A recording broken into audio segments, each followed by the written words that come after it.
My journey to anti-racism, I like to say that I'm really just beginning to really find my footing in what it really means to be anti-racist.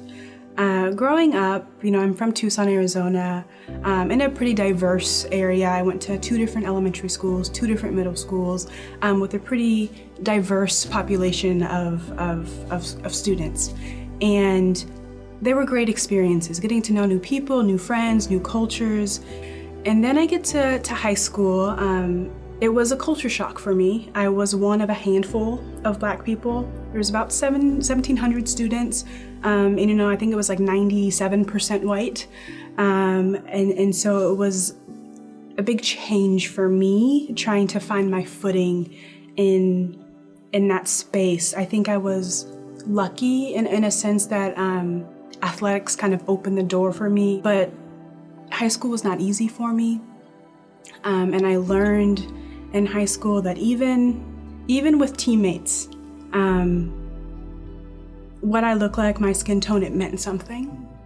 And it wasn't always positive. I was in National Honor Society. And that is, it's a national program, obviously, and it's based on academics as well as, service, leadership, character, things like that. And I was excited to have met the criteria to be able to apply. I got in. It was fantastic. This is great news, right? Let me share it with, my friends. Let me share it with my teammates.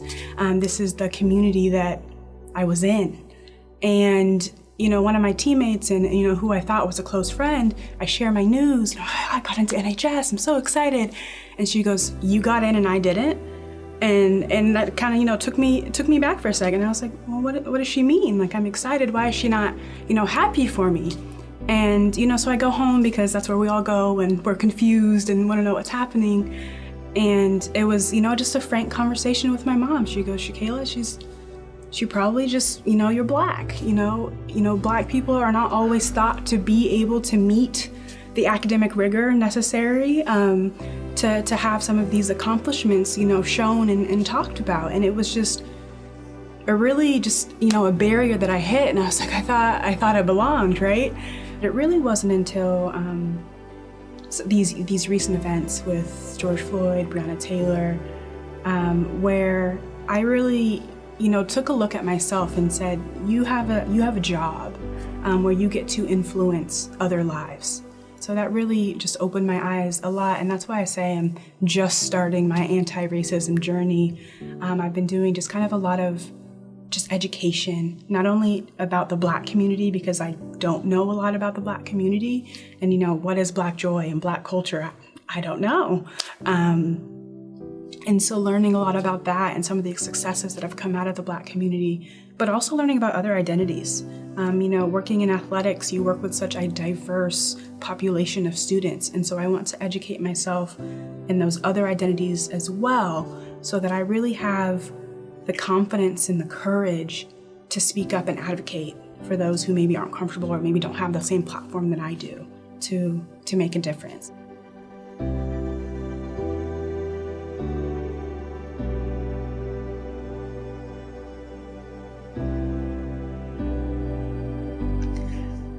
Growing up, I would say that we never really had the talk.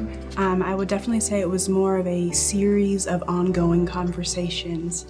A lot of it was kind of stemmed around, I've had an experience at school, didn't quite make sense to me, come home, and I'm like, "Mom, what does this mean? What happened?" And she might talk me through it, might say this might be their perception. And she was always very careful to not say this is what they think, but just to throw out the possibility that this might be an explanation. As I got older, those conversations happened in preparation for the next stage of my life, right?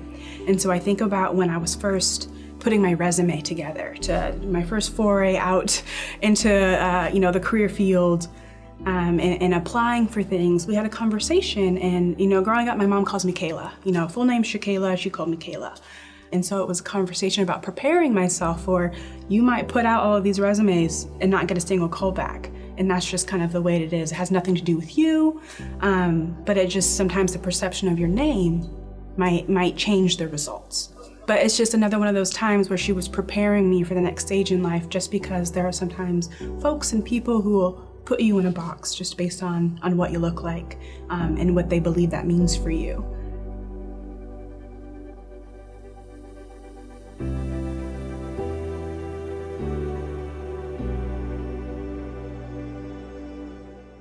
The events with George Floyd and Breonna Taylor and the turmoil and the social turmoil that we're in right now, it was a awakening, I think, for me.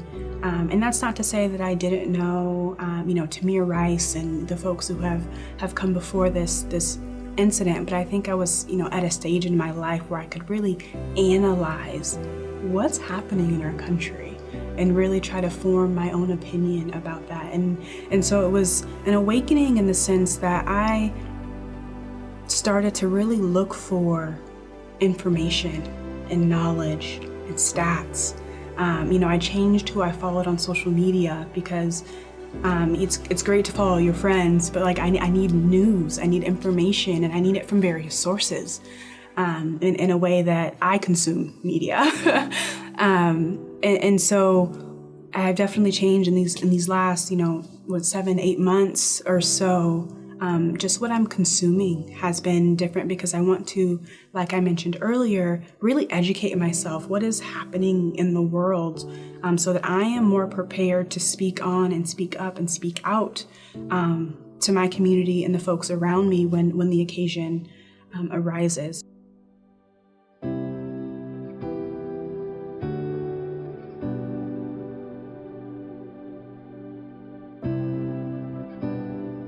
I am hopeful that there will be a time, sometime in the future, that we will never have to talk about race and racism. But I don't believe that will happen in my lifetime, and probably not the lifetime after mine, and in the next generation. When you think back on history and what it took to get to where we are today, that took centuries of work, change, protests, marches, all of that. It took a lot of time. And so I hope, because we have seen positive change, that we will see positive, conversations and positive results in the future. I have a couple thoughts about how I would bring about change. And I think the first thought that I have, and the first step that anyone needs to take, myself included, is that education and awareness piece. As a society, folks are getting better at that. There's tons of ally trainings out there that you can attend, reading, podcasts, there's lots of information out there to consume. But I think for real change to come is that action piece and that action step. So it means nothing if you have all the knowledge in the world and you do nothing with it, right? And so I see change in actionable steps. One, consuming that material, but two, starting to have those conversations with people closest to you. And I know it can be challenging at times, especially when it's, just to throw an example out there, it's, your grandpa set in his ways and you're like, Grandpa, no, that's not funny. Let me tell you why. And so those can definitely be hard conversations to have. But that's where it starts, because I think your family and your friends, those are the folks who are going to listen to you. And then I hope, as we educate ourselves, as we talk with others, that spreads. And that's how we slowly start to influence society as a whole, because each person is doing their part to influence their community.